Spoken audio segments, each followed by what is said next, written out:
মগজে বেশি যা জোর মতো বড় যা নিয়ালা বলে তো আগে যা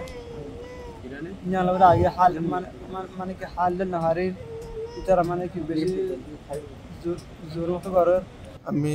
এঙ্গই হারুন একটা বুট কিনিলই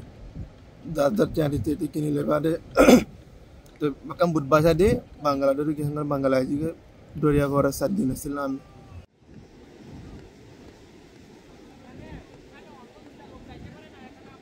আমরা যতটুকু জানি এখানে ওনারা 7 দিন নাকি সাগরে থাকার পরে ওদের তেল এবং খাবার ফুরিয়ে গেছে তারপর ওনারা নির্দেশ বা কোথায় যাবে ওদের ঠিক ঠিকানা ছিল না এখানে ওই পাঠার টান জোয়ারের টানে এদিকে নিয়ে এসে তারপর বিজেপি এদেরকে আপাতত এখানে রাখছে ঊর্ধ্বতন কর্তৃপক্ষ আসবে ওনারা যেভাবে সিদ্ধান্ত দেবে পরবর্তী সেভাবে পদক্ষেপ নেওয়া হবে।